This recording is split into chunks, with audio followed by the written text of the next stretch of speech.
Hello everyone, welcome to triple A S accounts with me Anikant. इस particular video में हम एक और सैम्पल पेपर सॉल्व करने वाले हैं अकाउंटेंसी टर्म टू सिलेबस के लिए। हर वीडियो की तरह मैं यहाँ पर भी पूरा सैम्पल पेपर सॉल्व करने वाला हूँ, ignoring the internal choices that are provided. But मेरा सजेशन आपको रहेगा कि आप जब खुद से सॉल्व करें, डू कीप इन माइंड कि आपको इंटरनल चॉइसेस अवेलेबल हैं। तो चलिए बिना किसी देरी के स्टार्ट करते हैं। पार्ट ए के अंदर पहला question, calculate what amount will be posted to income and expenditure account for the year ending 31st March 2018। Income and expenditure में क्या अमाउंट पोस्ट होगा ये हमें बताना है, और क्वेश्चन का इंफॉर्मेशन पढ़ के क्लियरली पता चल रहा है कि ये स्टेशनरी कंज्यूम्ड आपको बताना है इनकम एंड एक्सपेंडिचर में कितना डेबिट होगा। और सिर्फ इनकम एंड एक्सपेंडिचर का इम्पैक्ट ही पूछा है, बैलेंस शीट में कितना क्लोजिंग स्टॉक जाएगा, क्रेडिटर सप्लायर का बैलेंस या एडवांस का बैलेंस हमसे नहीं पूछा गया है। 2 मार्क्स का क्वेश्चन है, कंज्यूमेबल वाले एडजस्टमेंट का क्वेश्चन है। तीनों एडजस्टमेंट जो एनपीओ के हैं काफ़ी इंपॉर्टेंट हैं, इनमें से 2 डेफिनेटली आप अपने पेपर में अटेम्प्ट कर रहे होंगे ईदर ऑफ द वे, तो बहुत अच्छे से करके जाइएगा। इसमें फंड अकाउंटिंग बहुत ईजी है, कंज्यूमेबल भी फेयरली ईजी है, सब्सक्रिप्शन में आपको थोड़ा बहुत मुश्किल आ सकती है। तो चलिए इस क्वेश्चन को सॉल्व करते हैं। एडजस्टमेंट प्रिपेयर करने के लिए कॉम्प्रिहेंसिव सा क्वेश्चन है, इसके अंदर लगभग सारे एडजस्टमेंट्स जो हैं वो यहाँ हमें करने पड़ेंगे, ठीक है। कंप्यूटेशन ऑफ स्टेशनरी कंज्यूम, ये हमें फाइंड आउट करना है। स्टार्ट कैसे होता है ये बच्चों, opening stock plus purchase. Purchase बेटा कैश में हो या क्रेडिट में हो, दोनों ही प्लस होंगी, minus sale at book value. Profit में बिक रहा है, लॉस में बिक रहा है, डजेंट मैटर, जो भी बुक वैल्यू है वो उस अमाउंट को आप यहाँ माइनस कर देंगे, माइनस क्लोजिंग स्टॉक। तो जो बाद में लेफ्ट आउट रहेगा वो कंज्यूम्ड हो जाएगा, करेक्ट। ओपनिंग स्टॉक स्टेशनरी का दे रखा है बेटा 20,000 रुपीज़ का। क्रेडिटर्स फॉर स्टेशनरी दे रखे हैं, तो इसके लिए हमें परचेज फाइंड आउट करने के लिए सप्लायर का अकाउंट बनाना पड़ेगा। तो सप्लायर का अकाउंट मैं बना देता हूँ, debit credit particulars amount particulars amount. यहाँ पर जो सप्लायर का बैलेंस है यानी जो क्रेडिट बैलेंस है यानी जो उधार का बैलेंस है, जो पैसे हमें चुकाने बाकी हैं, उसका ओपनिंग आ जाएगा क्रेडिट में, by balance brought down, closing हो जाएगी उस बैलेंस की डेबिट में, to balance to be carried down. जो एडवांस में पे कर रखा है अगर कुछ अमाउंट सप्लायर को, तो उसका ओपनिंग बैलेंस डेबिट में लिख देंगे, टू बैलेंस ब्रॉट डाउन, और उसका क्लोजिंग क्रेडिट में क्लोज हो जाएगा, by balance to be carried down. और जो भी अमाउंट पेड टू सप्लायर है टू कैश अकाउंट करके यहाँ क्रेडिट में आ जाएगा, ठीक है। सप्लायर का ओपनिंग बैलेंस दे रखा है 10,000 रुपीज़ का, क्वेश्चन के अंदर दे रखा है। उसके बाद advance paid for stationery carried forward from 1 April 2017 दे रखा है, मतलब ओपनिंग एडवांस है ये 15,000 रुपये का, 1 अप्रैल 17 को कैरी फॉरवर्ड किया है। Stock of stationery on 31 March 2018, closing stock दे रखा है 8,000 रुपीज़ का। फिल इन द ब्लैंक्स का क्वेश्चन है। अब ये स्टेटमेंट बन गया, जो चीज़ जिधर आ रही है उसको उधर पोस्ट कर दीजिए, दैट्स इट। ये कंप्लीट एग्जॉस्टिव स्टेटमेंट है, इसमें और कुछ एक्स्ट्रा नहीं आएगा, जो कुछ है इतना आ जाएगा, ठीक है। Creditors for stationery 31 March 2018, closing creditors दे रखे, इसको यहाँ क्लोज कर देता हूँ, क्लोजिंग क्रेडिटर्स 17,000 के। Stock of closing credit advance on 31 March 2018 12,000 का क्लोजिंग एडवांस है, इसको यहाँ लिख देते हैं। Amount paid for stationery during the year 1,50,000 दे रखी है। थोड़ा सा कॉशियस रहिएगा इन क्वेश्चन में, समटाइम्स व्हाट हैपेंस इज कि ये इतनी बात करके ना परचेज बता रखी होती है आपको, तो ये अकाउंट एक्चुअली तब नेसेसरी नहीं है, तो इसको ध्यान में रख के आपको सॉल्व करना है, इस बात का ध्यान रखिएगा बस आप। कई बार परचेज दे रखी होती है तो ये अकाउंट वगैरह अननेसेसरी हो जाते हैं। This account is prepared to compute purchase. अब परचेज अगर आगे से दे रखी है तो फिर क्या ज़रूरत है अकाउंट बनाने की, राइट। इसको सॉल्व कर लेते हैं। बैलेंसिंग फिगर निकलेगा इसका 15,000 प्लस 1,50,000 प्लस 17,000, 1,82,000 आ गया यहाँ पर, माइनस 22,000, 1,60,000 की परचेज आ रही है। ये परचेज मैं ऊपर जाकर लिख दूंगा यहाँ पे 1,60,000 की। कैश और क्रेडिट दोनों अलग नहीं दे रखी तो मैं इसको इधर ही लिखूंगा, सेल का कोई जिक्र ही नहीं है क्वेश्चन में। 20,000 प्लस करना है, 8,000 माइनस करना है, नेट 12,000 प्लस करना है, 12,000 यहाँ प्लस हो जाएगा। 1,72,000 की स्टेशनरी कंज्यूम्ड आती है और यही अमाउंट इनकम एंड एक्सपेंडिचर के एक्सपेंडिचर में जाना है। That is it, this question is done. I hope आपको ये समझ में आया होगा। चलिए दोस्तों नेक्स्ट क्वेश्चन की तरफ बढ़ते हैं। सेकंड क्वेश्चन थ्योरेटिकल क्वेश्चन है, distinguish between dissolution of partnership and dissolution of firm on the basis of, बहुत इंपॉर्टेंट है ये question, dissolution of partnership, dissolution of firm on all the basis that there could be a difference between these two. आप अच्छे से learn करके जाइएगा। Dissolution of partnership और dissolution of firm के बीच में difference on the basis of meaning. So dissolution of partnership का मतलब है कि सिर्फ रिकॉन्स्टिट्यूशन हो रहा है फर्म का, बिजनेस कंटिन्यू होगा, करेक्ट। और डिसोल्यूशन ऑफ पार्टनरशिप फर्म का मतलब हुआ क्लोज हो रही है फर्म, बिजनेस डिसकंटिन्यू हो जाएगा, एंड ऑफ पार्टनरशिप है ये। Closure of books of accounts dissolution of partnership में सिर्फ रिकॉन्स्टिट्यूट होगी, रीवैल्यूएशन होगा एसेट्स एंड लाइबिलिटीज का। But dissolution of partnership firm में क्लोज हो जाएंगी बुक्स ऑफ अकाउंट्स और रियलाइजेशन हो जाएगा एसेट्स का और रीपेमेंट हो जाएगा लाइबिलिटीज का। रीअसेसमेंट नहीं होगा लाइबिलिटीज का, रीपे ही हो जाएंगी। Books of accounts close, relationship and. ये हमारा डिफरेंस हो गया। सेकंड क्वेश्चन डन है। थर्ड क्वेश्चन देखिएगा, ABCD पार्टनर्स हैं, उनका प्रॉफिट शेयरिंग रेशियो है 4:3 On the retirement of B, goodwill was valued at 1,50,000. A, C and D decide to continue the firm sharing profits equally. Pass necessary journal entries. A very easy question.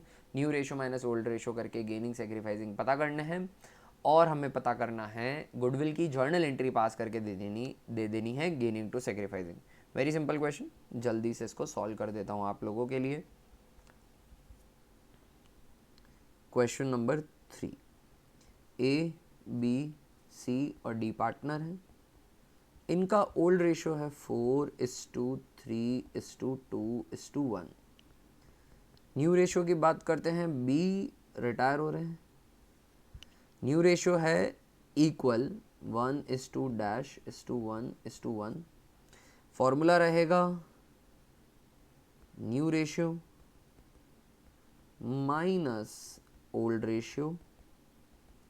Positive आता है तो मैं partner को gaining denote करूंगा, negative आता है तो sacrificing. सबसे पहले बात करते हैं ए की। ए का जो न्यू रेशियो है 4 + 3 7 + 2 9 + 1 10। तो जो ओल्ड रेशियो है वो है 4/10, न्यू रेशियो जो है वो 1/3 है। As simple as that, correct है ना। 4 3 7 8 9 1 10, ओल्ड रेशियो का बेस 10 है, न्यू रेशियो का 3 है। 3 और 10 के बीच में एलसीएम 30 आ जाएगा, 3 being a prime number. 3 10 30, 10 1 10, -10 3 12, 2/30 negative. ये सेक्रीफाइसिंग पार्टनर है, बी का सेक्रीफाइस हो गया। एक रिमेनिंग पार्टनर भी सेक्रीफाइस कर रहा है, बी का तो ऑब्वियसली सेक्रीफाइस है विदाउट अ डाउट। सी की बात करते हैं, सी का जो न्यू रेशियो है वो है 1/3, ओल्ड है 2/10। एलसीएम आ जाएगा 30 का, 3 10 1 10, -10 3 2 6, 4/10 पॉजिटिव है, इन्होंने गेन किया है। डी का न्यू रेशियो है 1/3, ओल्ड रेशियो है 1/10। एलसीएम 30 का आ जाएगा, 3 10 30 10, 10 3 30, 3 1 3, 7/10 का गेन है। गुडविल जो है फर्म की वैल्यू करके हमें क्वेश्चन में दे रखी है, फर्म की गुडविल है 1,50,000 की। इसी गुडविल को मैं यूज़ करते हुए गेनिंग टू सेक्रीफाइसिंग एंट्री डालूंगा। ए के सेक्रीफाइस की बात करूं तो वो हो जाएगा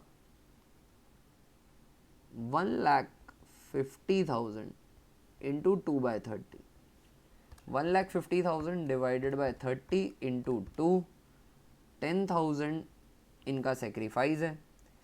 सिमिलरली सी का गेन निकाल लेता हूँ 1,50,000 डिवाइडेड बाई 10 इंटू 4, 60,000 इनका गेन है। 1,50,000 डिवाइडेड बाई 10 इंटू 7, 1,05,000 जो है वो डी का गेन है, और बीज प्रीमियम फॉर गुडविल या B share of goodwill would be, B का जो शेयर है 3/10 का, तो 1,50,000 डिवाइडेड बाई 10 इंटू 3, 45,000 बी का शेयर हो जाएगा, उनका सेक्रीफाइस हो जाएगा। ठीक है, जर्नल एंट्री डलती है गेनिंग टू सेक्रीफाइसिंग, तो एंट्री डलेगी C D to A's capital, to sacrifice किया है डी ने, to D's capital account. Gaining to sacrificing डलती है, वही एंट्री मैं पास कर रहा हूँ, C's capital account DR, D's capital account DR to A's capital to D's capital. ठीक है, सी की कैपिटल में डेबिट कर देंगे बेटा, सी का गेन है 60,000 रुपये का, ये डेबिट कर देंगे। डी में डेबिट कर देंगे 1,05,000 रुपये। ए में क्रेडिट कर देंगे 10,000 रुपये, और बी जो है बीस कैपिटल अकाउंट, डी के कैपिटल अकाउंट में 10 आ रहा है, 4/10, 7/10, 4/30 एक्चुअली, 10 कहाँ से होगा बेस, ऑफकोर्स 30 होगा, 30 फिगर्स फिर से रिकैलकुलेट कर लेते हैं। 1,50,000 divide by 30 is 5,000, 5,000 into 4 is 20,000, entry balance नहीं हो रही थी, 20,000। 1,50,000 divided by 30 is 5,000, 5,000 into 7, 35,000, correct. तो सी की कैपिटल डेबिट हो जाएगी 20,000 से, डी की कैपिटल 35,000 से, ए की कैपिटल क्रेडिट हो जाएगी उनके सेक्रीफाइस 10,000 से, और बी का जो है वो 45,000 का है। अब ये एंट्री बैलेंस्ड है 55 एंड 55, और उसी के साथ ये क्वेश्चन भी डन है। आइए दोस्तों क्वेश्चन नंबर 4 कर लेते हैं। ऊपर चलकर देखते हैं क्वेश्चन नंबर 4 में क्या कहा हुआ है करने को। एक्सट्रैक्ट्स दे रखे हैं रिसिप्शन पेमेंट अकाउंट के 31 मार्च को, सब्सक्रिप्शन रिसीव्ड दे रखे हैं, और बता रखा है कौन से साल का सब्सक्रिप्शन कितना रिसीव हुआ। इस साल टोटल सब्सक्रिप्शन आया 396 का, उसमें से 20,000 प्रीवियस ईयर के लिए, 3,60,000 करंट ईयर के लिए, और 16 अपकमिंग ईयर के लिए एडवांस में आया। ठीक है, नीचे इंफॉर्मेशन दे रखी है सब्सक्रिप्शन आउटस्टैंडिंग एज ऑन 31 मार्च 17। पिछले साल के आउटस्टैंडिंग सब्सक्रिप्शन थे 25 के, इस साल पिछले साल के नाम से आया है 20,000 रुपये। इसका मतलब ये हुआ कि 5,000 अभी भी अक्रूड चल रहा है, स्टिल अक्रूड है, राइट। टोटल सब्सक्रिप्शन आउटस्टैंडिंग दे रखे हैं 42,000 के।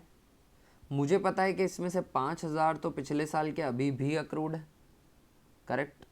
यानी 42 माइनस 5, 37,000 जो हैं वो करंट ईयर के अक्रूड हुए।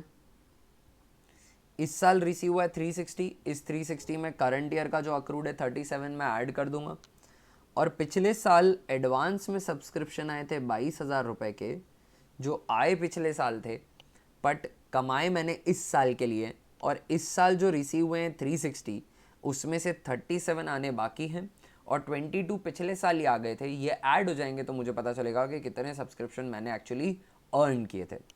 क्वेश्चन में क्या मांगा है, calculate the amount of subscription to be shown on the income side of income and expenditure account and show relevant data in the balance sheet. तो एक छोटा सा कैलकुलेशन लगेगा, चलिए कर देते हैं इसको, और फिर अगले क्वेश्चन की तरफ बढ़ते हैं।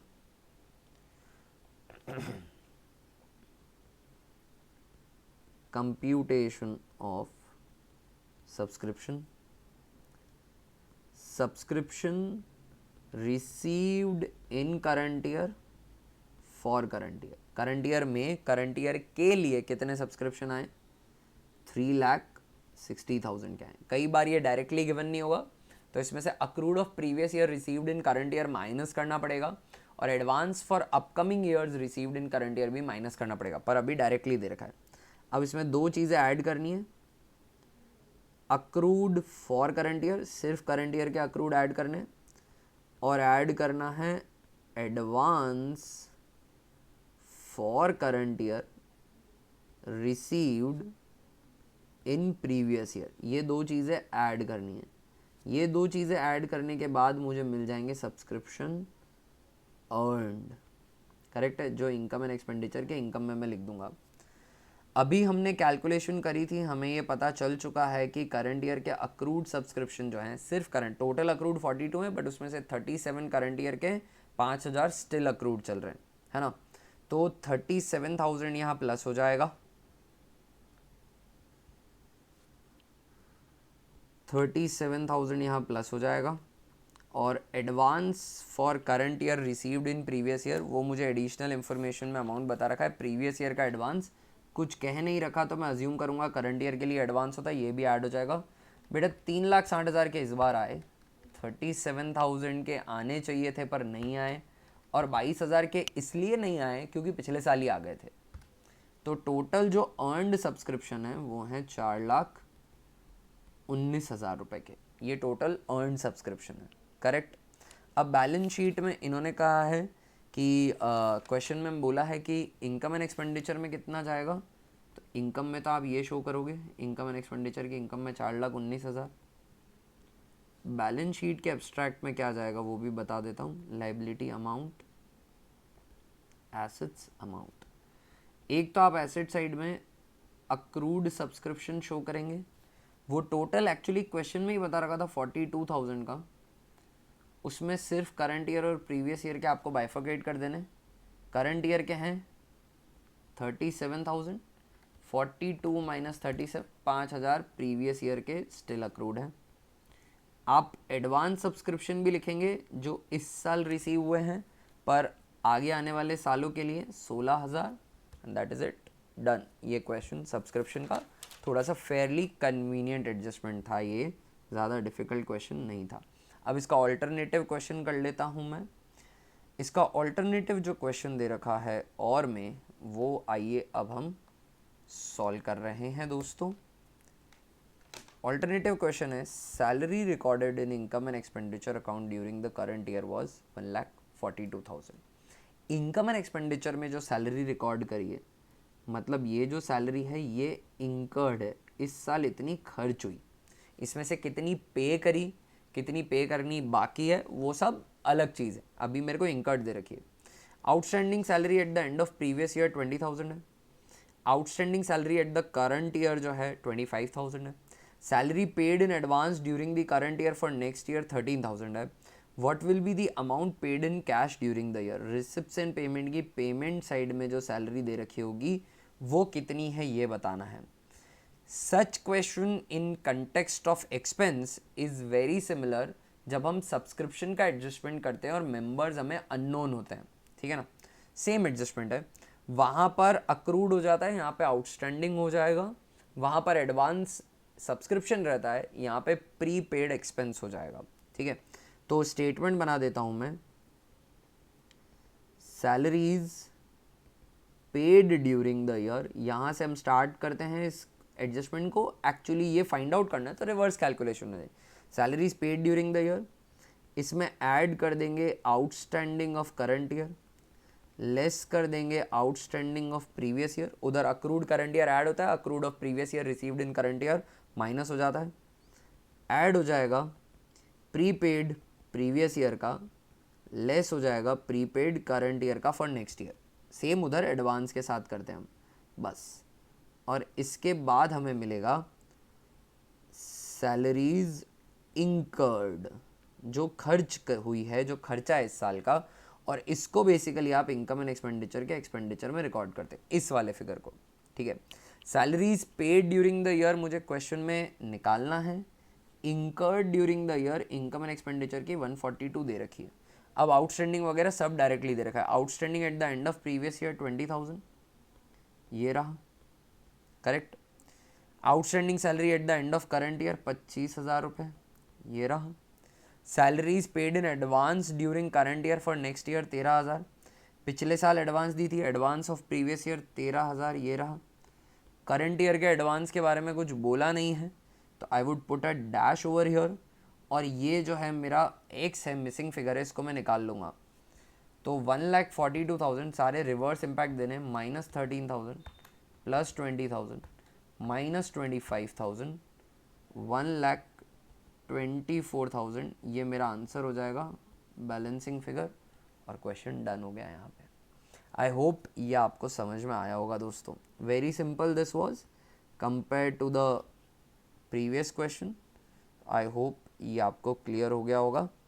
चलिए क्वेश्चन नंबर 5 अब हम कर लेते हैं। क्वेश्चन नंबर 5 ऊपर चलता हूँ। क्वेश्चन नंबर 5 में क्या दे रखा है ये मैं पढ़ लेता हूँ। Question number 5, ABC are partners in a firm sharing profit and losses equally. Okay, the firm closes its books on 31st March every year. B died, एक पार्टनर उसकी डेथ हो गई 12th of June 2017 को, and A and C decided to share future profits and losses in the ratio 5:3. PSR update हुआ है, तो जैसा हमने प्रीवियस वीडियो में स्टैब्लिश किया था कि PSR अपडेट होगा तो जो डिसीज पार्टनर का प्रॉफिट में शेयर है वो गेनिंग टू सेक्रीफाइसिंग से दिया जाएगा। तो गेनिंग टू सेक्रीफाइसिंग की एंट्री पास करनी पड़ेगी, कर देंगे। On B's death, his share of profit of the firm till the time of his death was to be calculated on the basis of previous year's profit, which was 6 lakh. Previous year का profit दे रहेगा 6 लाख, उसके basis पे निकालना है। क्योंकि यहाँ पर cell के बेसिस पे नहीं दिया है, तो ये कितने टाइम इस इंटरवीनिंग पीरियड में, इंटरिम पीरियड में बी अलाइव थे, ये मुझे कैलकुलेट करना पड़ेगा। और क्योंकि वो 12th ऑफ जून को डेथ हुई है, इसलिए मुझे एग्जैक्ट डेज कैलकुलेट करने पड़ेंगे। यहाँ पे थोड़ी सी मेहनत बढ़ जाएगी, बट बी अश्योर्ड डेज ऐसे ही दे रखे होंगे कि राउंड फिगर में आंसर आ जाएगा, 365 से डिवाइड हो जाएगा जो भी डेज आते हैं इंटरवीनिंग पीरियड के। Pass necessary journal entry for the treatment of B's share of profit at the time of his death. चलिए अब इस क्वेश्चन को मैं सॉल्व कर देता हूँ नीचे आप लोगों के लिए। क्वेश्चन नंबर 5, सबसे पहले इंटरवीनिंग पीरियड कैलकुलेट कर लेते हैं। DOD डेट ऑफ डेथ जो है वो है 12th of June. Balance sheet की जो डेट थी बेटा, बैलेंस शीट की डेट थी, फाइनेंशियल ईयर चलता है तो 31st मार्च थी। पीरियड अलाइव हम कैलकुलेट कर लेते हैं यहाँ पे। अप्रैल के अंदर 30 डेज, मई के अंदर 31 एंड जून में इनका डेथ हुआ है, इंतकाल हुआ है। उस महीने में ये 12 दिन जिंदा रहे थे। 2 1 3 3 3 6 73 days is the period alive. Correct है। अब शेयर इन प्रॉफिट निकालना है बी का। बीज share in profit for intervening period previous year के प्रॉफिट के बेसिस पे निकालना है। तो पिछले पूरे साल का प्रॉफिट था 6 लाख, तो 73 डेज का कितना होगा? अगर 6 लाख पिछले पूरे साल का है तो 365 से डिवाइड किया, एक दिन का आया, 73 से मल्टीप्लाई किया तो 73 डेज का आया। अब इसमें बी का शेयर कितना है? तो बी का शेयर इक्वल है तो 1/3 हो जाएगा। 3 पार्टनर है, 6 lakh divided by 365 into 73 divided by 3, ये आता है दोस्तों 40,000 रुपये का। 40,000 रुपये का इनका प्रॉफिट में हिस्सा बनता है। क्योंकि PSR अपडेट हुआ है तो मुझे गेनिंग टू सेक्रीफाइसिंग एंट्री करनी पड़ेगी इसकी। ABC ओल्ड रेशियो था 1:1:1, इक्वल पार्टनर थे। न्यू रेशियो में क्या हुआ है कि B की डेथ हो गई है और A और C का जो न्यू रेशियो है वो है 5:3 का। ठीक है, न्यू माइनस ओल्ड करेंगे। A का है 5/8 माइनस ओल्ड 1/3। 8 और 3 के बीच में LCM 24, 8 3 5 3 ज़ा 15 माइनस 3 8, 15 माइनस 8 7/24 नेगेटिव ठीक है, नेगेटिव क्या 7/24 पॉजिटिव, ये गेन है इनका। बी की बात, बी का तो एक्चुअली निकालना ही नहीं है, अब सी का निकालेंगे। सी का न्यू है 3/8 minus 1/3, LCM 24, 8 3 3 9 minus 8 1/24, gaining ratio जो है वो है 7:1 का। एंट्री डल जाएगी एज कैपिटल अकाउंट डीआर, क्योंकि पीएसआर अपडेट हो गया, ये इंपॉर्टेंट है, याद रखिएगा इसको। A's capital account DR, C's capital account DR to deceased partner की capital to B's capital account. B के कैपिटल अकाउंट में क्रेडिट हो जाएगा 40,000 रुपये और ये डिस्ट्रीब्यूट हो जाएगा between A and C in their gaining ratio जो कि है 7:1 का। 7 1 8, 8 5 40, 7 8 56,000, no I am doing it wrong, 5 7 5 35,000 and 5,000। ये मैंने 40,000 को गेनिंग रेशियो में डिस्ट्रीब्यूट कर दिया। बी को उसका इंटरवीनिंग पीरियड का प्रॉफिट का शेयर मिल गया है और इसी के साथ ये क्वेश्चन भी कंप्लीट होता है दोस्तों। क्वेश्चन नंबर 6 कर लेते हैं, चलिए आइए पढ़ लेते हैं पहले 6th क्वेश्चन में दे क्या रखा है आखिर। Question number 6, on 1st April 2019 Z Limited issued 2 lakh 6% debentures of 100 each at a discount of 4%, redeemable at a premium of 5% after 3 years. The amount was payable as follows. 100 रुपये का debenture है, 4% के discount पे है, मतलब जो issue price है इस डिबेंचर की वो है 100 माइनस 4, 96 रुपीज़ की, करेक्ट है ना। रिडम्शन प्रीमियम पे है, वो तो रिडम्शन वाली एंट्री में आ जाएगा। अमाउंट इंस्टॉलमेंट में आ रहा है, एप्लीकेशन पे आ रहा है 50 रुपये, टोटल आने चाहिए बच्चों 46, है ना, टोटल आने चाहिए 46, तो टोटल आने चाहिए 96, तो अलॉटमेंट पे आएंगे 46 मतलब 50 माइनस 4 का अलॉटमेंट हो जाएगा। नेसेसरी जर्नल एंट्रीज करनी है, बुक्स 31 मार्च को क्लोज होती है, हमको अब एंट्री पास करनी है, तो चलिए आइए एंट्रीज पास कर लेते हैं। दिस इज क्वेश्चन नंबर 6, है ना। ऑल्टरनेटिव्स भी हैं इसके अंदर, अभी मैं पहले ये कर देता हूँ। इशू की एंट्री करनी है जेड लिमिटेड की बुक्स में, date, particulars, debit and credit 1st April 19, bank account DR, to debenture application and allotment. Number of debenture बेटा 2 लाख है, 2 लाख डिबेंचर पे 50 रुपये एप्लीकेशन पे आ जाएंगे। एंड अलॉटमेंट लिखना गलत है, अभी सिर्फ एप्लीकेशन ही हो रही है ना। 2 लाख इंटू 50, 1 करोड़ रुपए यहाँ आ जाएंगे,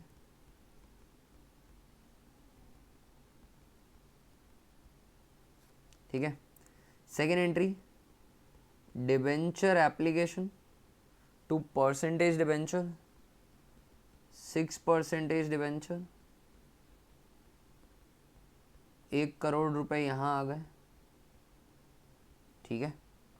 अब अलॉटमेंट ड्यू कर देते हैं, debenture allotment, discount on issue to 6% debenture, redemption premium पे हो रहा है, क्वेश्चन में दे रखा है दोस्तों, redeemable at a premium of 5%, तो 2 प्रीमियम ऑन रिडम्शन क्रेडिट कर दूंगा, जितना प्रीमियम ऑन रिडम्शन क्रेडिट होगा उतना ऊपर लॉस ऑन इशू में डेबिट हो जाएगा। अलॉटमेंट पे पैसे कितने आने, 2 लाख डिबेंचर पे 46 रुपीज़ आएंगे, 4 रुपये का डिस्काउंट है। 2 लाख डिबेंचर पे 4 रुपये डिस्काउंट में लिख दूंगा, 2 लाख डिबेंचर में 50 रुपये डिबेंचर में क्रेडिट कर दूंगा। 2 लाख इंटू 46,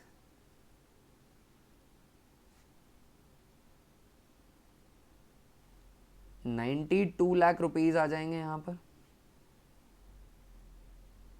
ठीक है। डिस्काउंट हो जाएगा 8 लाख रुपए का,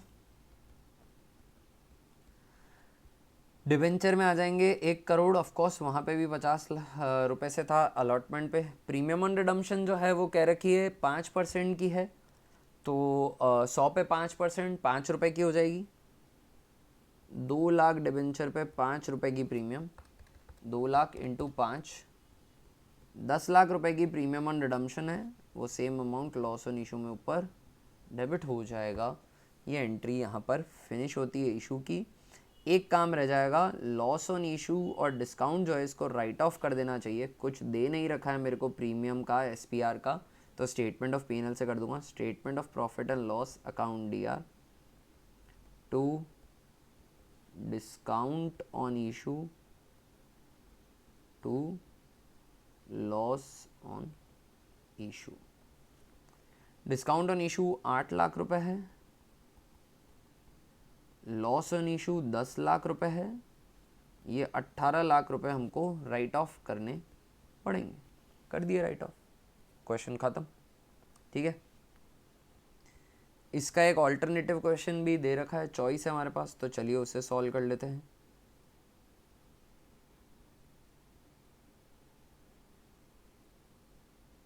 Gulab Limited took over the business of Manoj Limited on 1st April 2020. The details of the agreement regarding the assets and liabilities to be taken over as under. हमको ना इस केस में सिर्फ अग्रीड वैल्यू से मतलब रहेगा, book value से कोई मतलब नहीं रहेगा। It was decided to pay purchase consideration as 2.5 lakh through check and balance by issue of 60,000 8% debentures of 20 each at a premium of 25%. तो परचेज कंसिडरेशन कैसे पे हो रही है ये बता रखा है। जितना भी पेमेंट है टुवर्ड्स परचेज कंसिडरेशन, इसकी टोटल करूंगा तो टोटल परचेज कंसिडरेशन आ जाएगी। सेकेंड एंट्री से मुझे पता चलेगा कि फर्स्ट एंट्री में वेंडर के अगेंस्ट क्या अमाउंट लिखना है, फिर गुडविल या capital reserve as a balancing figure आ जाएगा। इसको सॉल्व कर लेते हैं, सिंपल सा क्वेश्चन है। सबसे पहले मैं फर्स्ट एंट्री पास कर देता हूँ। गुलाब लिमिटेड ने बिजनेस टेक ओवर किया है, तो हमको तो गुलाब लिमिटेड की बुक्स में एंट्री करनी है।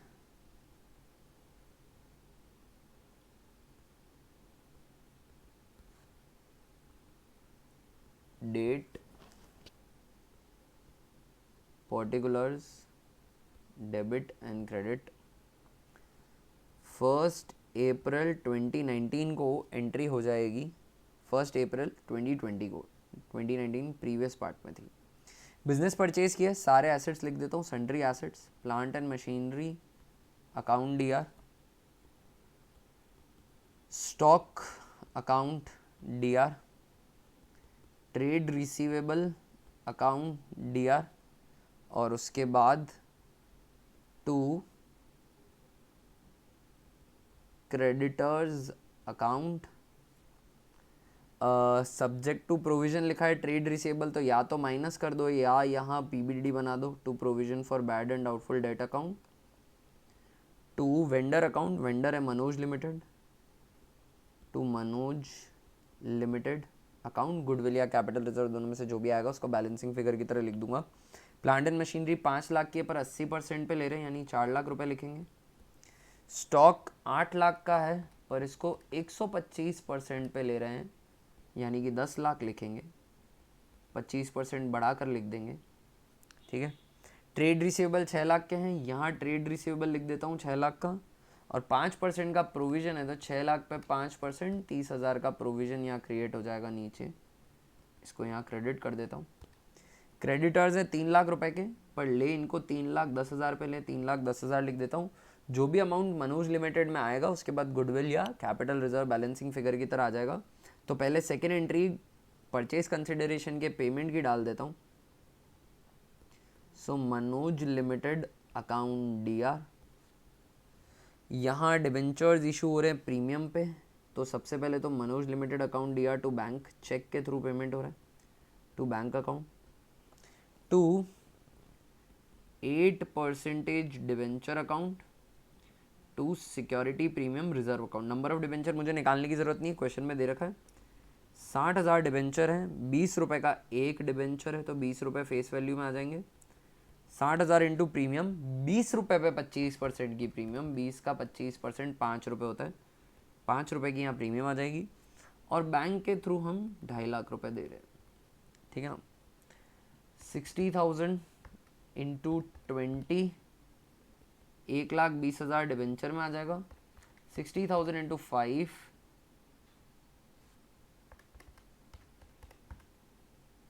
12 लाख रुपए आएगा। 1,20,000 नहीं आएगा, सॉरी, 12 लाख रुपए डिवेंचर में आ जाएगा। 60,000 इंटू 5, 3 लाख रुपए प्रीमियम में आ जाएगा। 12 लाख प्लस 3 लाख 15 लाख प्लस 2.5 लाख 17,50,000 का टोटल सम पे हो रहा है। मतलब परचेज कंसिडरेशन 17,50,000 की रही होगी। अब इसका बैलेंसिंग फिगर निकालो, प्लस 30,000 प्लस 3,10,000, क्रेडिट साइड की टोटल आ रही है 20,90,000 और 6 और 4 10, उधर है 20 लाख रुपए की। तो क्रेडिट की टोटल ज़्यादा है, तो यहाँ पर ना गुडविल बैलेंसिंग फिगर की तरह आ जाएगी। गुडविल अकाउंट DR ये बैलेंसिंग फिगर की तरह आ जाएगी 90,000 रुपीज़ की। And that is it. इसी के साथ ये क्वेश्चन हमारा कंप्लीट होता है। आई होप दोस्तों ये पक्का आपको अच्छे से समझ में आया होगा। चलिए क्वेश्चन नंबर 7 कर लेते हैं। 7 के अंदर चॉइसेस रहती है, एक डिसोल्यूशन से रहेगा हमारा और एक रिटायरमेंट का हमें सॉल्व करना रहेगा। तो सबसे पहले मैं डिसोल्यूशन वाला पढ़ देता हूँ आपके लिए। Pass necessary journal entries for the following transaction on dissolution of the firm of X and Y after various assets other than cash and outside liabilities have been transferred to realization account। ये realization account में transfer कर दिए गए हैं और उसके बाद हमें कहा है कि necessary journal entries पास करके बताओ। ठीक है, पहला है the firm had borrowed 50,000 from partner Y and he took over investment valued at 60,000 in full payment of his loan। मैं यहीं सॉल्व कर देता हूँ एंट्रीज के साथ। देखिए एक पार्टनर है, उसने फर्म से लोन लिया था। पार्टनर के लोन में रियलाइजेशन अकाउंट में नहीं भेजता हूँ। उसने 50,000 का लोन लिया था और वो 60,000 रुपये के इन्वेस्टमेंट लेकर जा रहा है अपना पेमेंट करने के लिए। पहली बात उठती है कि ये इन्वेस्टमेंट की वर्थ 60,000 रुपये रही नहीं, ये तो 50,000 के, क्योंकि ये 50 का लोन ही चुका पा रहे हैं। करेक्ट है, पर ये इन्वेस्टमेंट में रियलाइजेशन अकाउंट में क्लोज कर चुका हूँ, तो ये रियलाइजेशन अकाउंट के अंदर अभी फिलहाल क्रेडिट में पड़े। एक एंट्री डल चुकी है रियलाइजेशन टू इन्वेस्टमेंट। अब इनकी वैल्यू कम करनी है, तो इन्वेस्टमेंट की वैल्यू कम करने के लिए मैं क्या करूँगा, इन्वेस्टमेंट को क्रेडिट करूँगा और लॉस है रियलाइजेशन को डेबिट करूँगा। पर ये इन्वेस्टमेंट खुद अपने आप में आज रियलाइजेशन में, तो रियलाइजेशन टू रियलाइजेशन तो कोई एंट्री का सेंस बनता नहीं। तो अब बात उठती है कि ये 50,000 का लोन चुका रहे हैं हम, तो इसकी सिंपल सी एंट्री डल जाएगी, Y is loan account DR, ठीक है ना, टू रियलाइजेशन अकाउंट। लोन है 50,000 रुपये का, तो आप 50,000 रुपये से इस अमाउंट इसकी एंट्री कर देंगे और ये यहाँ पर ख़त्म होता है। ठीक है, पार्टनर का लोन चुकाने की थ्रू एसेट्स या डायरेक्टली एक एंट्री इसकी आ सकती है। एक लाइबिलिटी एसेट ले जा रही है, पार्शियल पेमेंट कैश में हो रहा है, उसकी एंट्री बन सकती है। एक रियलाइजेशन का काम कंडक्ट करने के लिए पार्टनर को रेम्यूनरेशन बनते हैं, उसकी एक एंट्री पूछी जा सकती है।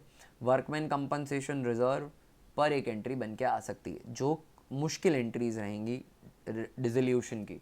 बाकी आप सारे वैरायटी ऑफ क्वेश्चंस ढूंढेंगे इधर उधर टेक्स्ट बुक से, सारे कवर हो जाएंगे और ये बहुत बढ़िया चॉइस है to attempt in examination in comparison to retirement. एक क्रेडिटर है 40,000 रुपये का, accepted a motor bike at 15,000 and balance paid to him by cheque. तो देखो 40,000 में से 15,000 तो मोटरसाइकिल से चुक गए, करेक्ट है। अब बचे हुए 25,000 हमें पे करने उसको, तो उसकी एंट्री आ जाएगी, बाकी हिस्से की तो नो एंट्री है। रियलाइजेशन टू कैश 25,000 रुपये, इसकी एंट्री पास करनी। मान लीजिए कि ये मोटरसाइकिल 60 की होती है, 20 हम उससे मांगते, तो एंट्री डलती कैश टू रियलाइजेशन 20,000। इतना आसान है। एक बिल था, third entry. A bill receivable of 60,000 discounted with bank is dishonored as Roy was declared insolvent and 40% is received from him। उससे सिर्फ 40% रिसीव हुआ। देखो सबसे पहले डिस्काउंटेड बिल था, बैंक से आपने पैसे ले रखे थे, बैंक का ड्रॉई से कोई कलेक्शन हो नहीं पाया, तो बैंक आपके अकाउंट से पैसे काट देगा। सबसे पहले आप एंट्री डालो रियलाइजेशन टू बैंक, आपके 60,000 रुपये बैंक से चले जाएंगे। उसके बाद 40% आप रिसीव कर रहे हो 60,000 रुपये में से। 60,000 का 40% होता है बेटा 24,000, उसकी आप एंट्री कर दो बैंक टू रियलाइजेशन। जो पैसे आपके पास आ रहे हैं 60,000 का 40% 24,000 रुपये। आप इन दोनों की एक कंपाउंड एंट्री भी बेशक कर सकते हैं।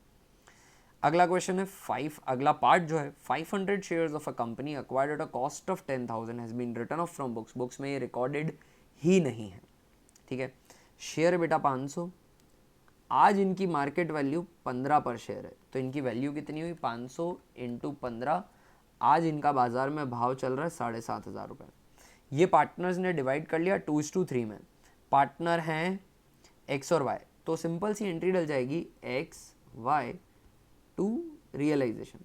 रिकॉर्डेड एसेट ले जाओ, अनरिकॉर्डेड एसेट ले जाओ, एंट्री सेम डलती, 2:3 के रेशो में बांट दूंगा, डिवाइडेड बाय 5 इंटू 2, 3,000 एंड 7,500, 4,500।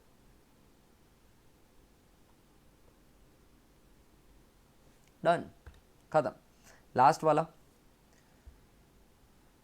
वाला जो ट्रांजेक्शन है, loan owed by X towards firm, ये हम मांगते हैं पार्टनर एक्स से, ठीक है ना, एक्स एक पार्टनर है, is 50,000। X agreed to make a payment to creditor 40,000 in settlement of his loan. देखो यार, एक्स को जो लोन दिया था वो 50,000 का दिया था, पर वो अपने लोन के सेटलमेंट के लिए 40,000 की लाइबिलिटी पे कर रहा है, यानी 10,000 का तो ये लोन बर्बाद हो गया, रिकवरी नहीं हो रही है, नुकसान हो गया। तो लोन की वैल्यू गिरा दीजिए आप सबसे पहले, तो एंट्री डाल दीजिए realisation to excess loan, asset है ये लोन, क्रेडिट करके इसकी वैल्यू 10,000 से मैं कम कर रहा हूँ, करेक्ट है। अब इस लोन का पेमेंट हो जाएगा एक लाइबिलिटी को चुका के, तो एंट्री डल जाएगी एक्सेस लोन टू रियलाइजेशन। 50 का लोन था, कम होके सिर्फ 40 का बचा है, 40,000 का डेबिट कर दो और 40,000 के क्रेडिटर्स जो हैं वो पे, एक्चुअली उल्टी एंट्री डलेगी, गलत डाल दी, realisation to excess loan, realisation to excess loan. X का लोन 50,000 के डेबिट पे था, 10,000 का क्रेडिट किया कि कोई रिकवरी हो ही नहीं रही है, और वापस 40,000 रुपये का और क्रेडिट किया, उतने की लाइबिलिटी चुकाई जा रही है। दोनों को कंपाउंड करके आप 50,000 की एक डायरेक्ट एंट्री भी डाल सकते हैं, रियलाइजेशन टू एक्सेस लोन। मैंने कॉन्सेप्ट समझाने के लिए 2 सेपरेट एंट्री करी है। अगर मान लीजिए कि क्रेडिटर ये 60,000 के पे कर रहा होता, 60,000 के क्रेडिटर पे कर रहा होता, तो पहले एक एंट्री डलती है excess loan to realisation 10,000, loan की वैल्यू इंक्रीज कर दीजिए 10,000 से, फिर रियलाइजेशन टू एक्सेस लोन 60 पे डाल दीजिए, करेक्ट है। इसी के साथ डिसोल्यूशन वाला क्वेश्चन हमारा कंप्लीट होता है। अब आइए मैं आपके लिए रिटायरमेंट वाला क्वेश्चन भी सॉल्व कर देता हूँ। End of part 1। सो दोस्तों, रिटायरमेंट वाला क्वेश्चन अब हम कर लेते हैं, जो चॉइस की तरह मिलता है हमको क्वेश्चन नंबर 7 में। चलो let's start. Lokesh, Mansoor and Nihal 3 partners हैं, इनका प्रॉफिट शेयरिंग रेशो है 50%, 30% एंड 20%। बहुत सिंपल है ये, PSR हो जाएगा 5:3:2। बैलेंस शीट हमें दे रखी है। बैलेंस शीट के अंदर नोटिस वर्दी बातें ये हैं कि एक तो इन्वेस्टमेंट फ्लक्चुएशन फंड दिख रहा है मेरे को, करेक्ट है। प्रोविडेंट फंड तो एक नॉर्मल लाइबिलिटी होती है, उसका कुछ भी नहीं करना, it's to be treated like any other liability, creditors की तरह ट्रीट करना है, नॉर्मल लाइबिलिटी की तरह।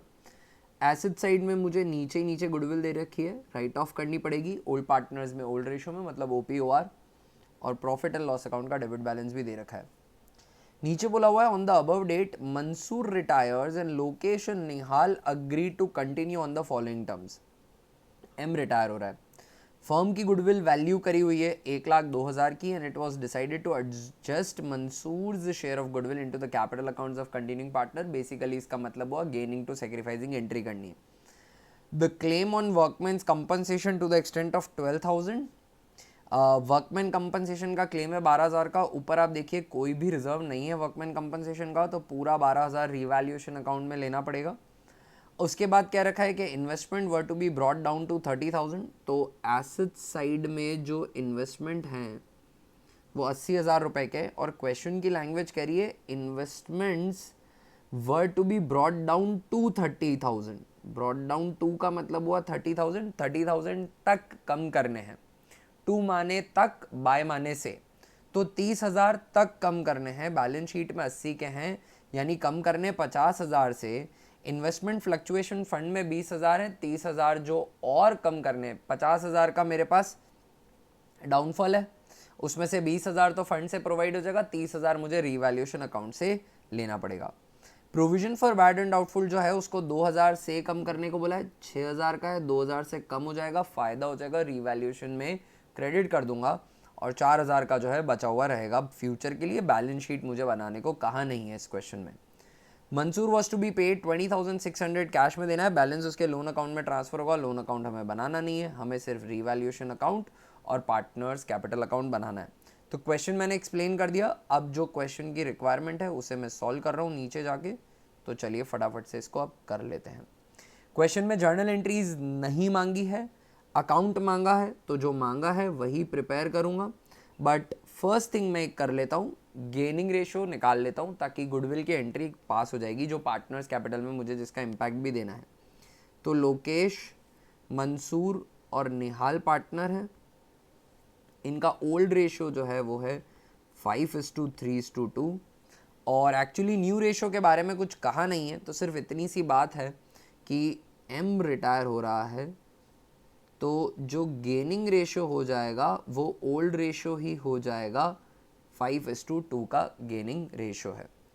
फर्म की गुडविल दे रखी है, तो AIIMS share in goodwill calculate कर लेता हूँ। एम्स शेयर इन गुडविल 1,02,000 जो है ये तो फर्म की गुडविल है, पूरी फर्म की गुडविल है ना। इस 1,02,000 में एम का कितना शेयर होगा, तो एम का शेयर होगा 3/10, करेक्ट है ना। तो 1,02,000 डिवाइडेड बाई 10 इंटू 3, 30,600 रुपये एम का गुडविल में शेयर आता है। ये कंट्रीब्यूट करना पड़ेगा एल और एन को, ठीक है ना। और किस रेशो में करेंगे, अपने गेनिंग रेशो में करेंगे, क्योंकि क्वेश्चन में कोई इन्फॉर्मेशन नहीं है तो ओल्ड रेशो ही गेनिंग रेशो हो जाएगा 5:2। तो डिवाइडेड बाय 7 इंटू 5, यह आता है 21,857। लेट मी चेक, डेसिमल में आ रहा है, वेदर दिस इज करेक्ट और not. Illustration question number 7,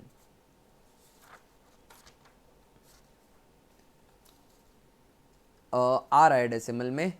usually तो नहीं आता है, but sometimes they do this, तो राउंड ऑफ कर दिया मैंने। 21,857, 30,600 माइनस 21,857, 8,743 एन कंट्रीब्यूट करेगा। एंट्री डल जाएगी L's capital, N's capital to M's capital.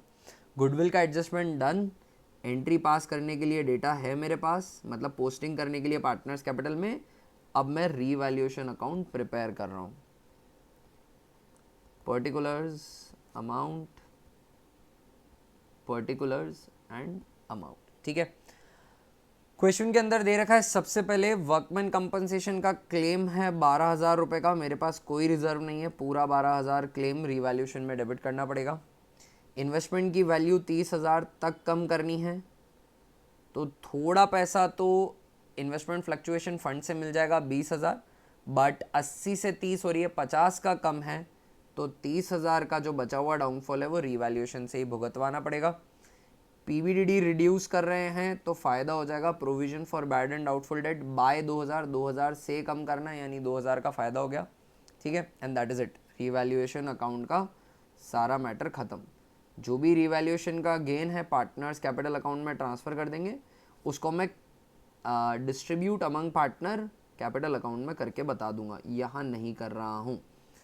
42,000 आ रहा है, 40,000 का रीवैल्यूएशन का लॉस है, OPOR ये हो जाएगा। पार्टनर्स कैपिटल अकाउंट में प्रिपेयर कर लेता हूँ जल्दी से। पर्टिकुलर्स 3 पार्टनर हैं, तो L, M एंड N, और फिर पर्टिकुलर्स L, M और N। बाय बैलेंस 1,40,000, M का आ जाएगा 80,000, ऊपर ही दे रखा है क्वेश्चन के अंदर, बैलेंस शीट में वहीं से देख के लिख रहा हूँ। N का आ जाएगा 50,000। ये बैलेंसेस आ गए। इन्वेस्टमेंट फ्लक्चुएशन फंड में कुछ नहीं बचा है बांटने के लिए।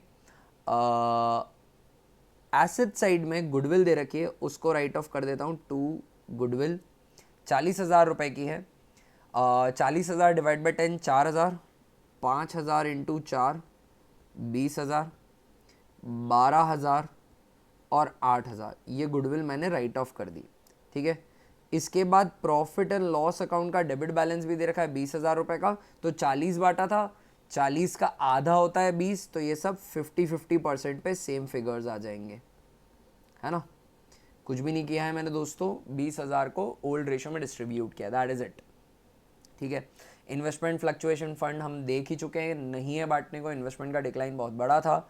गुडविल की एंट्री कर देते हैं। गुडविल की एंट्री डलेगी LN/M, तो M में लिख दूंगा by L, N by N। M के अंदर क्रेडिट हो जाएगा 21,857, M is the retiring partner ना, यस।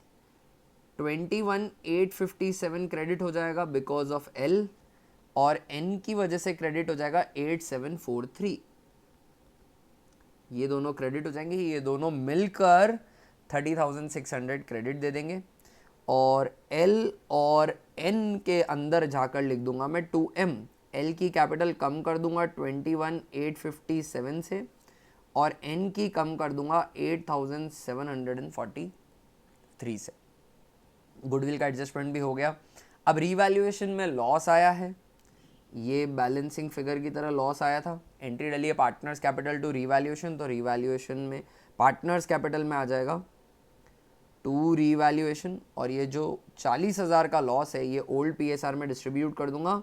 रिमेंबर एग्जिस्टिंग गुडविल भी 40 की थी, तो वो सेम डिस्ट्रीब्यूशन यहाँ फिर से हो जाएगा, करेक्ट। जो पार्टनर रिटायर कर रहा है उसको कह रखा है कैश पे करना है 20,600 रुपये का, तो 20,600 का कैश लिख देता हूँ। बचा हुआ जो है वो M के लोन अकाउंट में चला जाएगा, 2M's लोन, करेक्ट। और बाकी पार्टनर्स का बैलेंस आ जाएगा, 2 balance to be carried down, correct. और पार्टनर्स कैपिटल के बाद बैलेंस शीट हमसे मांगी नहीं गई है, तो ये क्वेश्चन यहाँ पर फिनिश हो जाएगा हमारा, ठीक है। 1,40,000 की कैपिटल थी L की।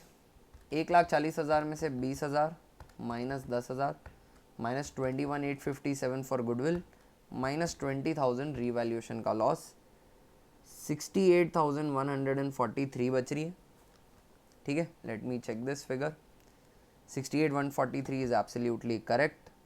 अब 80,000 प्लस दोनों मिलाकर 30,600 रुपये होते हैं गुडविल के।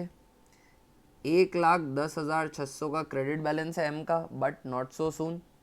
12,000 रुपये गुडविल के भरो आप, 6,000 रुपये P&L का लॉस भरो आप, 12,000 रुपये रीवैल्यूएशन का लॉस, 20,600 कैश में ले लो, बचे हुए 60,000 आपका लोन हो जाएगा, बैलेंस कुछ बचेगा नहीं। 50,000 रुपये एकदम इजी कन्वीनियंट आ रहा है N का। 50,000 में से 4,000 रुपये P&L के, 8,743 जो है M के, और 8,000 रुपये जो है रीवैल्यूएशन का लॉस। 29,257 N का बैलेंस बच रहा है, और ये क्वेश्चन यहाँ पर फिनिश हो जाता है। बैलेंस शीट हमें नहीं बनाने को कहा है, और बनाने को कहें तो भी कोई ज़्यादा डिफ़िकल्ट टास्क नहीं होगा, बस थोड़ा टाइम लग जाएगा, है ना। This is done. आइए क्वेश्चन नंबर 8 कर लेते हैं अब हम। क्वेश्चन नंबर 8, तो क्वेश्चन पेपर पे चल के एक बार पढ़ लेते हैं क्वेश्चन नंबर 8 में क्या मांगा है हमसे। डिबेंचर का क्वेश्चन होगा probably. Question number 8, On 1st April 2020, X Limited issued 40,000 8% debentures of 100 each at a discount of 3%, redeemable at a premium of 5% after 3 years. The amount was payable as follows. 50 रुपये पर debenture application पे आएगा। तो debenture का यहाँ जो issue हुआ है वो 3% के डिस्काउंट पे हुआ है, मतलब जो इशू प्राइस है वो 97 की हो गई, 100 माइनस 3। 40 रुपये यहाँ आ चुके हैं, 50 रुपये यहाँ आ चुके हैं एप्लीकेशन पे, टोटल 97 आने, मतलब अलॉटमेंट जो आएगा वो 47 रुपीज़ का आएगा, that is 50 minus the discount of 3 rupees पर डिबेंचर, ठीक है। X limited has a balance of 1,50,000, security premium reserve में पड़ा है, 80,000 जनरल रिजर्व में पड़ा है, और इस साल का लॉस है 50,000 का। कोई फर्क नहीं पड़ता इस साल का लॉस हो, अगर लॉस ऑन इशू या डिस्काउंट ऑन इशू को राइट ऑफ करने के लिए एसपीआर और जनरल रिजर्व कम पड़े तो बचा हुआ जो बैलेंस है वो स्टेटमेंट ऑफ पीएनएल से ही लेकर डेबिट करूंगा। ये 50,000 के लॉस को और बढ़ा देगा तो बढ़ेगा, कोई प्रॉब्लम नहीं है, रिजर्व एंड सरप्लस नेगेटिव आ जाएगा बैलेंस शीट के अंदर, दैट्स नॉट अ प्रॉब्लम, पर स्टेटमेंट ऑफ पीएनएल का यूज किया जाएगा। पास necessary journal entries for issue of debentures and writing of loss on issue of debenture, काफ़ी सिंपल है, इसको हम कर लेते हैं। मैं जर्नल एंट्रीज पास कर देता हूँ आप लोगों के लिए यहाँ पर नीचे। चलिए, तो यहाँ पर एप्लीकेशन एंड अलॉटमेंट दोनों अलग हो रहे हैं, तो अलग अलग एंट्री पास कर देते हैं। एक्स लिमिटेड की बुक्स में करना है date, particulars, debit, credit, 1 April 20, bank to debenture application. 40,000 debenture issue में बेटा, और 50 रुपये आ रहे हैं हमारे एप्लीकेशन पे, 20 लाख रुपए आ जाएंगे, एप्लीकेशन का पैसा है ये, राइट। इसके बाद एप्लीकेशन मनी को अप्रोप्रिएट कर दो डिबेंचर फंड में, डिबेंचर कैपिटल में बेसिकली, तो 8% डिबेंचर, 20 लाख रुपए, ओवर सब्सक्रिप्शन वगैरह का तो कुछ केस है ही नहीं यहाँ पे, है ना। ये एंट्री डन हो गई। इसके बाद हम अलॉटमेंट की एंट्री करेंगे, अलॉटमेंट को ड्यू करवाएंगे, तो debenture allotment, discount on issue 8% debenture. एक बार मैं इशू वाला पोर्शन कर देता हूँ, रिडम्पशन की प्रीमियम भी अकाउंट कर रहा हूँ, इशू निपटा देता हूँ। तो डिस्काउंट डिबेंचर अलॉटमेंट अकाउंट दिया, डिस्काउंट अकाउंट दिया, 8% डिबेंचर अकाउंट। 40,000 पे 47 लिख दिया, 40,000 पे 3 लिख दिया है, 40,000 पे 50 रुपये यहाँ क्रेडिट हो जाएगा, 40,000 पे 50 रुपये के हिसाब से 20 लाख यहाँ क्रेडिट हो गया, इशू निपट गया। रिडम्पशन प्रीमियम पे है तो 2 premium on redemption account. 40,000 debentures पर प्रीमियम ऑन रिडम्पशन जो है क्वेश्चन में कह रखा है redeemable at a premium of 5%, 100 रुपये पे 5%, 5 रुपये की प्रीमियम हुई, तो 40,000 इंटू 5, 2 लाख रुपए प्रीमियम ऑन रिडम्पशन में क्रेडिट होंगे। जितना प्रीमियम ऑन रिडम्पशन में क्रेडिट होगा उतना सेम अमाउंट ऊपर डेबिट हो जाएगा। टोटल लॉस 3,20,000 का हुआ है। इस लॉस को राइट ऑफ करना है क्वेश्चन में, उसके लिए हमें डेटा दे रखा है last day of the year 31 मार्च 21 को ये राइट ऑफ की एंट्री पास करेंगे हम। तो उसके अंदर सबसे पहले security premium reserve account DR use कर लेंगे। टोटल लॉस है 3,20,000 रुपये का। 1,50,000 मेरे पास एसपीआर में सबसे पहले से पूरा यूज़ कर लिया जाएगा, क्योंकि इसके एसपीआर के जो यूजेस होते हैं वो रिस्ट्रिक्टेड होते हैं थोड़े। इसके बाद जनरल रिजर्व है, उसको भी यूज़ कर लिया जाएगा, फ्री रिजर्व होता है वो, general reserve account DR. General reserve 80,000 का है। अभी भी 2,30,000 राइट ऑफ हुए हैं, पर मेरे को राइट ऑफ करना है to loss on issue, to discount. दोनों को एक साथ में डेबिट कर सकता था लॉस ऑन इशू में, पर मैं अलग अलग किया है। लॉस ऑन इशू है बेटा 2 लाख रुपए का, और डिस्काउंट जो है वो है 1,20,000 रुपए का। तो टोटल 3,20,000 राइट ऑफ करना है। 3,20,000 में से माइनस 150 माइनस 80,000 हुआ है, 90,000 अभी भी कम पड़ रहे हैं। ये स्टेटमेंट ऑफ पीएनएल से लिए जाएंगे, statement of profit and loss account D R, ये स्टेटमेंट ऑफ पीएनएल से लिए जाएंगे। भले ही लॉस है 50,000 का, तो अब वो 50,000 का लॉस 90 और जुड़ के 1,40 का लॉस हो जाएगा, होने दो, कोई फर्क नहीं पड़ता, पर यूज किया जाएगा। This question is done. 9th question की तरफ हम चलते हैं, जो कि है एनपीओ का। वो अब हम पढ़ लेते हैं और फिर सॉल्व कर लेते हैं। 9th question, receipts payment account दे रखा है सुपर टाइम क्लब का for the year ended 31 December 2016। Receipts payment पूरी बनी हुई है, और अब इस रिसिप्शन पेमेंट से हमें नीचे का है इनकम एंड एक्सपेंडिचर अकाउंट बनाना है। 5 नंबर का एक क्वेश्चन है। Income and expenditure account prepare करने के लिए रिसिप्शन पेमेंट जो दे रखा है उसे नहीं पढ़ेंगे, पहले एडिशनल इन्फॉर्मेशन पढ़ लेते हैं। क्वेश्चन में क्या रखा है, हमें बनाना क्या है, रिसिप्ट्स एंड पेमेंट अकाउंट ही बनाना है। तो on 1 January 2016 the club premises stood at 1 lakh. अभी फ़िलहाल इसकी कोई ज़रूरत नहीं है मुझे। इन्वेस्टमेंट 24,000 के थे, फर्नीचर 12,000 रुपये का था, ठीक है। और लिखा हुआ है कि स्टॉक ऑफ स्टेशनरी था 360 का। इनमें से कुछ कंज्यूमेबल की अकाउंटिंग हुई तो उसको मैं देख लूँगा। तो स्टॉक ऑफ स्टेशनरी 360 का है ओपनिंग, ठीक है। एक बात समझ में आती है, इस साल स्टेशनरी कुछ परचेज करी है क्या? तो प्रिंटिंग एंड स्टेशनरी दे रखा है 24,160 का। अज्यूमिंग के ये स्टेशनरी की ही परचेज होगी। अगर क्लोजिंग दे रखा होगा तो थोड़ा और दिमाग लगाऊंगा। क्लोजिंग स्टॉक ऑफ स्टेशनरी मुझे कहीं पे भी नहीं दे रखा है, तो बेसिकली फर्स्ट पॉइंट की अभी तो कोई रेलेवेंसी नज़र नहीं आती। सेकंड पॉइंट में मुझे बोला हुआ है कि क्लब के पास 720 मेंबर्स थे और हर मेंबर 100 रुपये का सब्सक्रिप्शन देता है। तो 720 इंटू 100 72,000 के अर्न सब्सक्रिप्शन होगा। ये मुझे इनकम में लिखना है, बाकी कितने आए क्या नहीं आए उससे मेरे को कोई फ़र्क नहीं पड़ता है, ठीक है ना। बैलेंस शीट बनाने को हमें नहीं कहा गया है, कितने सब्सक्रिप्शन अभी भी इन एरियर में है, hardly makes a difference to me, ठीक है ना। इस साल के अगेन 64,800 के सब्सक्रिप्शन आए हैं, अर्न मेरे 72,000 है, दैट इज इट। 72,000 मुझे इनकम में लिखना, नंबर ऑफ मेंबर्स नोन है। Salaries for December 2016 amounting to 1,600 are outstanding.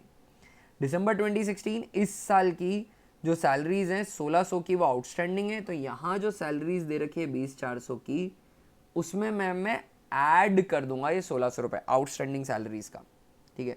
Entrance fee and surplus for drama are to be kept in reserve for swimming pool, ठीक है। तो ये जो एंट्रेंस फी है इसको कैपिटलाइज करना है, स्विमिंग पूल फंड बनाना है।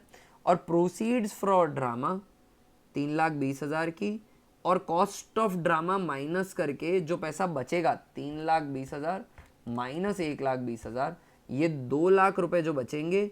और ये 50,000 रुपये का जो एंट्रेंस फी है ये 2.5 लाख रुपए स्विमिंग पूल फंड में चला जाएगा। भेज देंगे, बहुत कन्वीनियंट सी बात है, ये तो कोई बड़ी बात है नहीं। 50% जो है printing write off 50% off printing and stationery. तो 24,160 की जो प्रिंटिंग एंड स्टेशनरी हमने खरीदी थी और 360 का जो ओपनिंग स्टॉक था, इन दोनों को जोड़ दो, 24,520 रुपये की आती है प्रिंटिंग एंड स्टेशनरी। कैसे पता चली? 360 की तो ओपनिंग थी, है ना, और 24,160 की और खरीदी थी, 24,520 की आती है। इसका 50% राइट ऑफ करना है, यानी 12,260 रुपये की printing and stationery write off करनी है। इनकम एंड एक्सपेंडिचर के एक्सपेंडिचर में चली जाएगी। इसके अलावा मेरे को कोई इन्फॉर्मेशन की ज़रूरत है नहीं। So I am starting to prepare income and expenditure account for this particular question, ठीक है। सुपर टाइम क्लब नाम है इसका। Income and expenditure account for the year ending 31st March 2016। 31st March नहीं, एक्चुअली 31st दिसंबर है।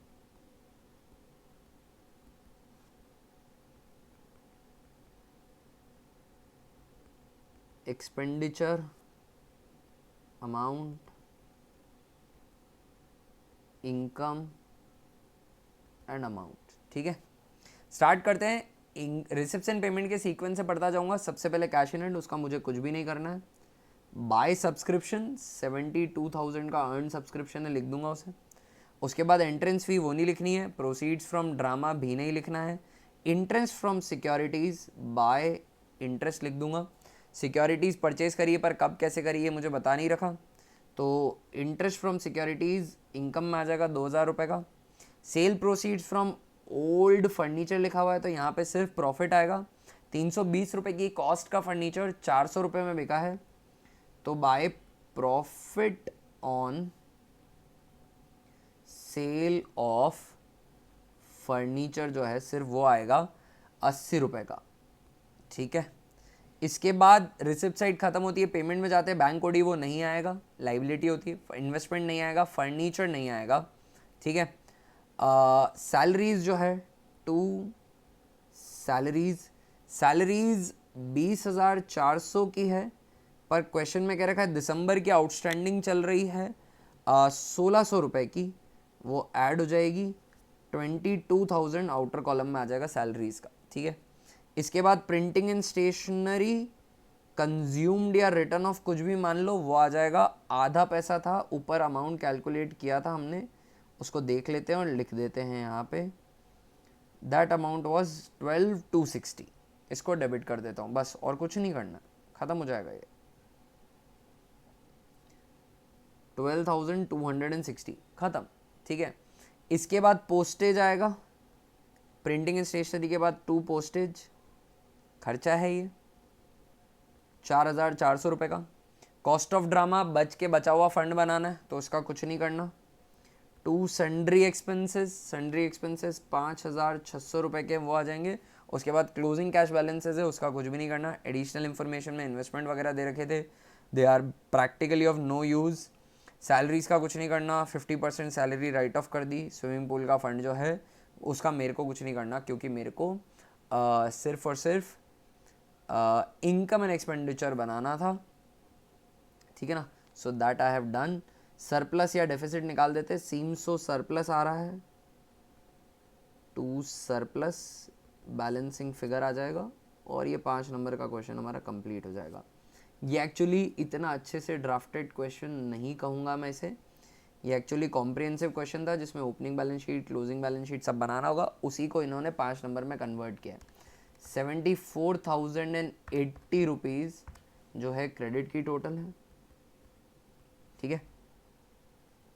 7480 minus 22,000 minus 12,260 minus 4,400 minus 5,600 29,820 का surplus आ रहा है। Let me check.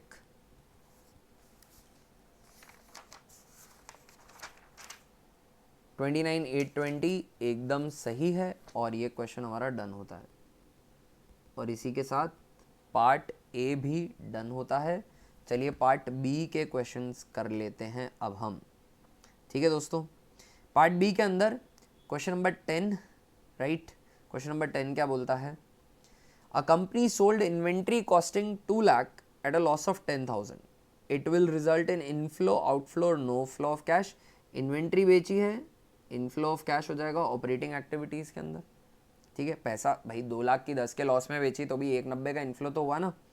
Second, capital gain tax paid on sale of building bye a company. एक building बेची, उस पर capital gain tax लगा, ठीक है ना। तो ये कौन सी एक्टिविटी में जाएगा? टैक्स क्यों लगा? क्योंकि आपने इन्वेस्टमेंट को सेल किया, एसेट को सेल किया, तो ये इन्वेस्टिंग एक्टिविटी में ही आना है, ठीक है ना। जो भी प्रोसीड्स हैं उसमें से लेस कर दिया जाएगा टैक्स, और फिर इनफ्लो की तरह शो कर दिया जाएगा कौन सी एक्टिविटी में? इन्वेस्टिंग एक्टिविटी में, करेक्ट। और इसी के साथ ये क्वेश्चन ख़त्म होता है। इसके अंदर कुछ एडिशनल तो रिक्वायर्ड नहीं था भाई। यहाँ पे 190 का इनफ्लो है, ये स्पेसिफिकली बताना है, और इन्वेस्टिंग एक्टिविटी कहना है, दैट इज़ इट। ये क्वेश्चन डन होता है, ठीक है दोस्तों। इसके बाद कंपैरेटिव और कॉमन साइज वाले क्वेश्चन हैं, तो चलिए इनको कर लेते हैं। यहाँ पर क्वेश्चन नंबर 11 में स्टेटमेंट ऑफ प्रॉफिट बनाना है कंपैरेटिव फॉर्म में, इसको मैं प्रिपेयर कर लूँगा। ये वाला जो है यहाँ कॉमन साइज़ बनाना है, तो वही ड्रिल है जो हर बार करते हैं। 1 साल का मैं प्रिपेयर करके दे देता हूँ। 40 लाख डिवाइडेड बाय 80,000, ये 50% होता है, ठीक है। फिर 25 डिवाइडेड बाय 80%, ये 31.25% होता है। 15 डिवाइडेड बाय 80 इंटू परसेंट, ये 18.75% होता है, और ये 100% होगा। सिमिलरली नीचे भी बन जाएगा 50 डिवाइडेड बाय 80%, 62.5, 30 डिवाइडेड बाय 80%, 37.5, और ऑफकोर्स टोटल का 100% रहेगा। सिमिलरली 2018 का भी हो जाएगा, ऑफकोर्स प्रॉपर फॉर्मेट में और प्रॉपर प्रेजेंटेशन के साथ आपको इसे प्रिपेयर करना है। इसके बाद हम आ जाते हैं क्वेश्चन नंबर 11 में। रेवेन्यू फ्रॉम ऑपरेशन दे रखा है, एक्सपेंसेस दे रखे, अदर इनकम थोड़ी नीचे दे रखी है, और एक्सपेंसेस जो हैं वो RFO का एज अ परसेंटेज दे रखे। कोई बड़ी बात नहीं है, निकाल देंगे परसेंटेज RFO पे। अदर इनकम नीचे दे रखी है, वो स्टेटमेंट ऑफ P&L में सीक्वेंस में ऊपर आती है। इनकम टैक्स की रेट दे रखी है, दोनों सालों की अलग है। सिंपल सा काम है, एक बार इसको प्रिपेयर करना है तो प्रॉपर मैं कंपैरेटिव स्टेटमेंट आपको बनाकर दिखा देता हूँ यहाँ पर। चलिए इसे सॉल्व कर देता हूँ। Question number 11, comparative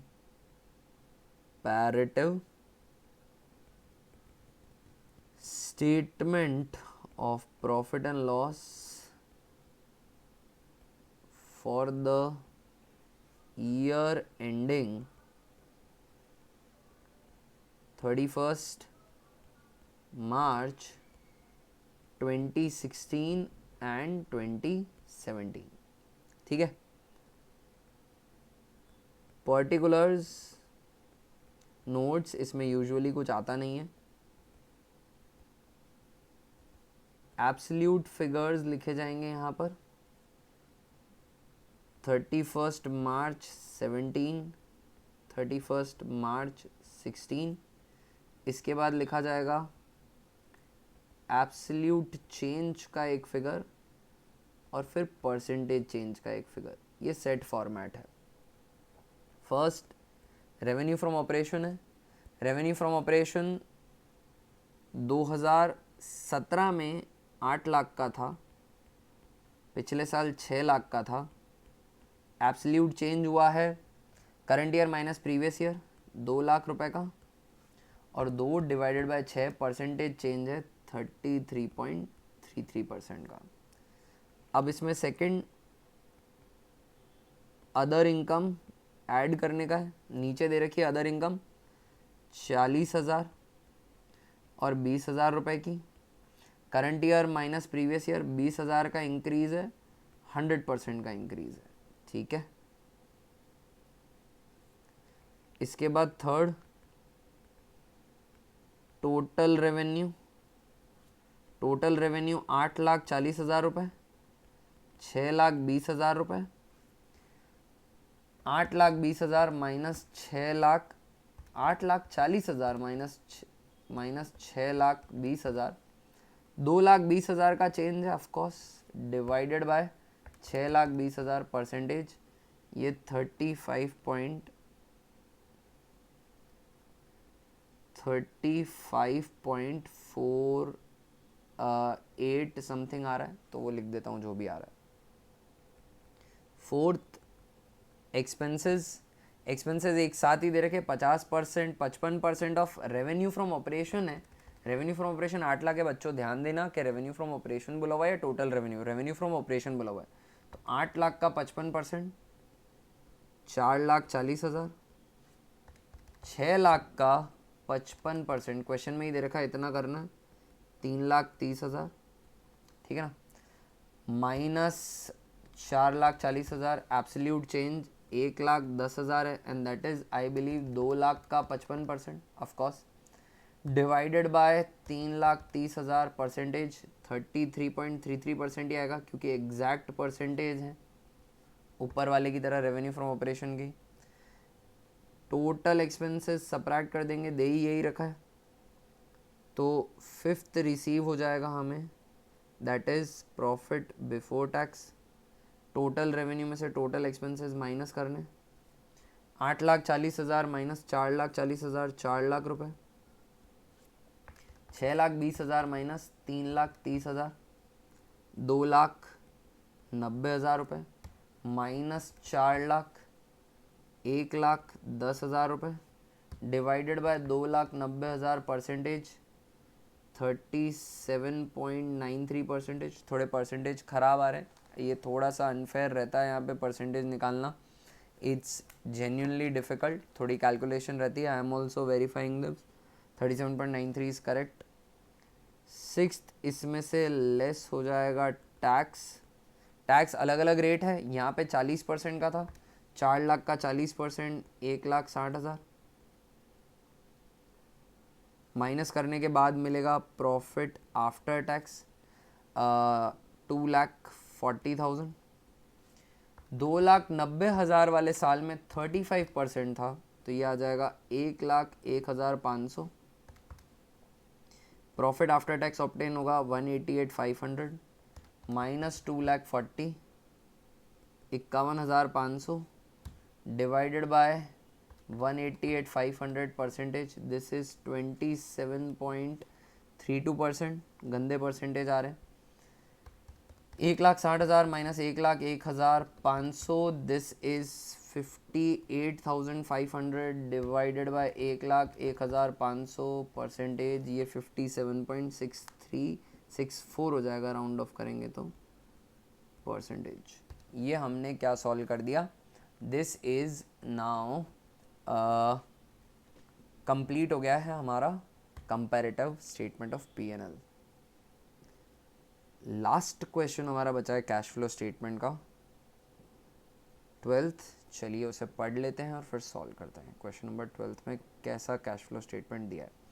cash flow statement बनाना है, बैलेंस शीट दे रखी है पर उसे मैं पहले नहीं पढ़ूंगा, एडिशनल इन्फॉर्मेशन पढ़ूंगा। जनरल रिजर्व दे रखा है, तो इस साल 10,000 रुपये 20 से 30 हुआ है, 10,000 का ट्रांसफ़र हुआ।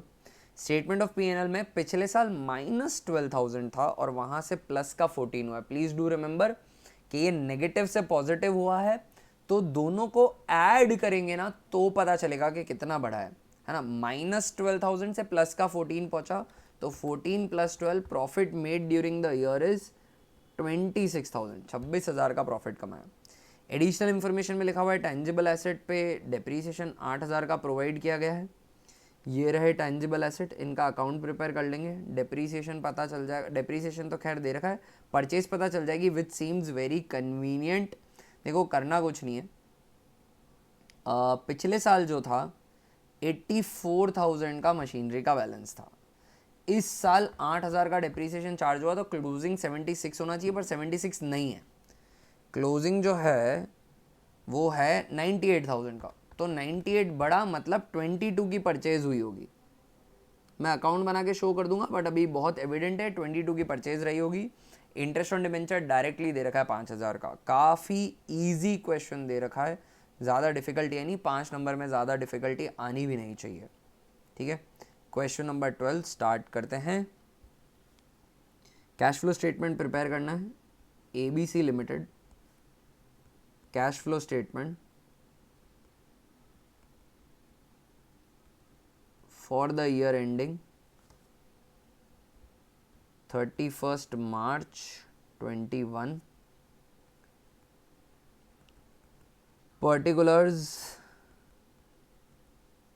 details and amount। फर्स्ट आ जाता है cash flow from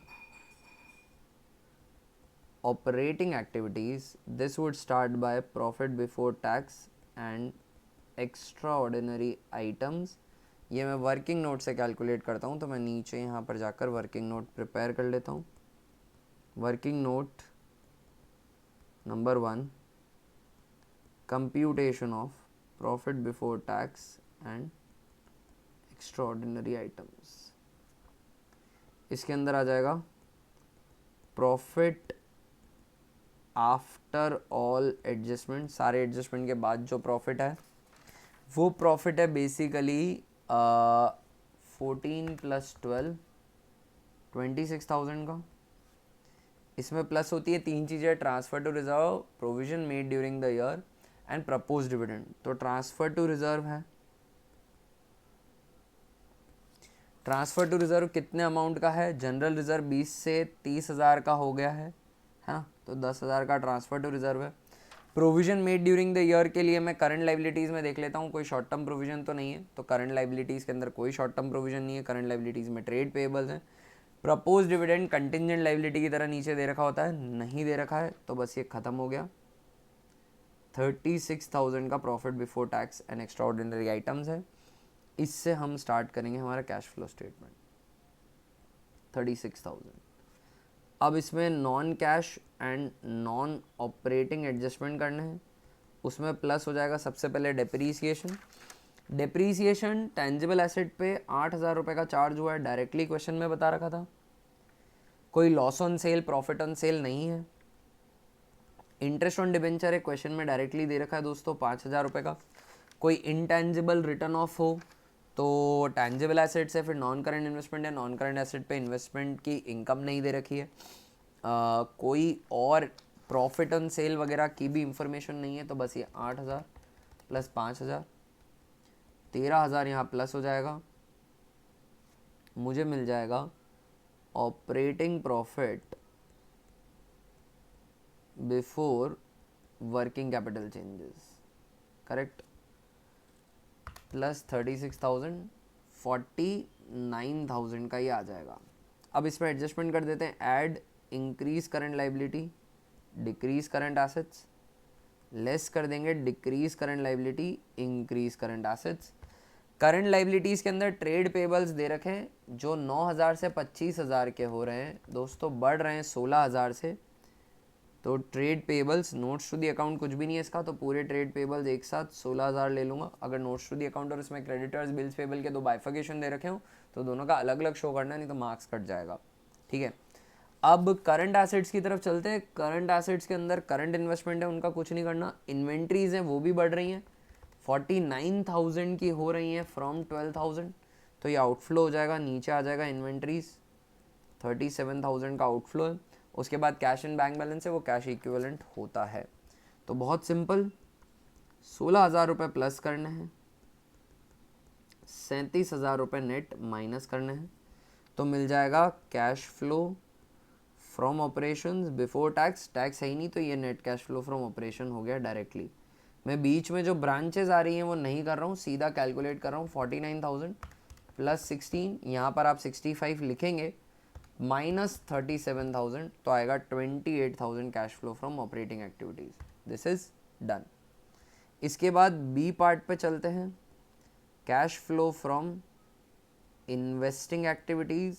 investing activities के अंदर परचेज आ रही है एक, बहुत ही clearly, purchase of non current assets, जो कि हमने ऊपर कैलकुलेट करी थी 22,000 रुपये की या कुछ आ रही थी, एक बार देख लेते हैं उसको। 22,000 रुपये की परचेज आउटफ्लो हो जाएगा, है ना। कोई सेल हुई नहीं है क्योंकि कोई इंफॉर्मेशन नहीं थी मुझे। 22,000 रुपये। नॉन करंट इन्वेस्टमेंट्स भी दे रखे हैं, नॉन करंट इन्वेस्टमेंट 6 से 16 के हो रहे हैं, तो purchase of non current investment 10,000 के।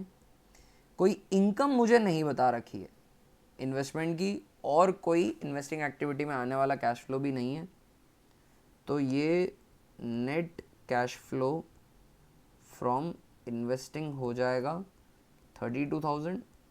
ये यूज्ड है कैश इनटू इन्वेस्टिंग। अगर आप चाहें तो मैं नॉन करंट एसेट का, टैंजिबल एसेट का अकाउंट बना के आपको शो कर देता हूँ कि ये कैसे 22,000 की परचेज मैंने निकाली। काफ़ी सिंपल है। To balance opening tangible asset जो थे वो थे 84,000 के, करेक्ट, और by balance to be carry down closing जो है वो है 98,000 के। डेप्रीसिएशन की जो अकाउंटिंग चल रही है वो अक्यूमुलेटेड नहीं चल रही, नॉर्मल चल रही है, तो यहाँ आ जाएगा बाय डेप्रीसिएशन। इस साल जो डेप्रीसिएशन चार्ज जो है वो 8,000 का है ना। कोई सेल के बारे में इंफॉर्मेशन नहीं है, तो टू बैंक परचेज या बैलेंसिंग फिगर आ जाएगा, ठीक है ना। तो 98,000 प्लस 8,000, 1,06,000 आया। 1,06,000 में से 84,000 निकाल दो तो ये 22,000 की परचेज आ गई, ख़त्म, है ना। ये जो डेप्रीसिएशन है ये मैं ऑलरेडी प्लस करके लिख चुका हूँ, है ना। तो इन्वेस्टिंग एक्टिविटी भी डन हो गया दोस्तों। Last cash flow from financing पे चलते हैं। यहाँ पे नॉन करंट लाइबिलिटीज़ की तरफ ध्यान देना है। शेयर कैपिटल, तो इशू ऑफ शेयर कैपिटल 10,000 रुपये हुई है, बड़ी है। रिजर्व एंड सरप्लस का कुछ नहीं करना है। लॉन्ग टर्म बोरोइंग 50 की 50 है, उसका कुछ नहीं करना है। इंटरेस्ट ऑन डिबेंचर्स जो है वो ऑलरेडी दे रखा है 5,000 रुपये का, डायरेक्टली आउटफ्लो की तरह आ जाएगा। करंट लाइबिलिटीज़ के अंदर कोई शॉर्ट टर्म बोरोइंग है नहीं, तो ये ख़त्म हो गया। कैश फ्लो फ्रॉम फाइनेंसिंग आ रहा है 5,000 का पॉजिटिव। अब हम निकालेंगे net change in cash and cash equivalents. तो net change in cash in 28,000 रुपये का ऑपरेटिंग में पॉजिटिव आया था। ₹32,000 का कैश यूज़ हो गया इन्वेस्टिंग में और ₹5,000 का इनफ्लो हुआ है, तो नेट चेंज हुआ है पॉजिटिव साइड में ₹1,000 का। इसमें ऐड कर दूंगा opening cash and cash equivalent. Opening cash and cash equivalent में कैश और कैश इक्विवेलेंट दोनों आएंगे। दोस्तों ₹5,000 का तो कैश है और ₹20,000 का करंट इन्वेस्टमेंट है, इसमें ₹25,000 प्लस हो जाएगा। रिजल्ट में आना चाहिए closing cash and cash equivalent. फिर से बता देता हूँ, ओपनिंग और क्लोजिंग आपको पता है, तो इनके बीच का एडजस्टमेंट 1,000 आप लिख दोगे, भले ही आपका नहीं आ रहा हो, ताकि यहाँ मार्क्स ना कटे। Closing cash and cash equivalent आना चाहिए 26 का। Closing cash and cash equivalent के लिए जो कैश है वो है ₹8,000 का और करंट इन्वेस्टमेंट जो कैश इक्विवेलेंट होते हैं वो ₹18,000 के, ₹26,000। ये आंसर मैच हो गया, 5 नंबर आपके डन हो गए और इसी के साथ ये क्वेश्चन ख़त्म और ये सैम्पल पेपर भी ख़त्म। Guys you know what I expect from you. Video को ज़रूर से लाइक कर दीजिएगा, चैनल का सब्सक्राइब बटन नहीं दबाया तो सब्सक्राइब वाला बटन दबा दो, बेल आइकन दबा देना और नोटिफिकेशन आते रहें आगे आने वाले वीडियोस के। अपने जूनियर्स के साथ चैनल को शेयर करिएगा। चैनल को किसी भी तरीके से आप हेल्प करना चाहें, कुछ लिंक्स है डिस्क्रिप्शन में, एक सुपर थैंक्स का ऑप्शन भी आपको मिलेगा वीडियो के नीचे। किसी भी तरीके से चैनल की हेल्प करने की कोशिश करिएगा प्लीज़। अगले वीडियो में मिलते हैं, तब तक के लिए बाय। मैं विश करता हूँ आपके एग्ज़ाम्स बहुत ही अच्छे निकलें। All the very best and happy learning.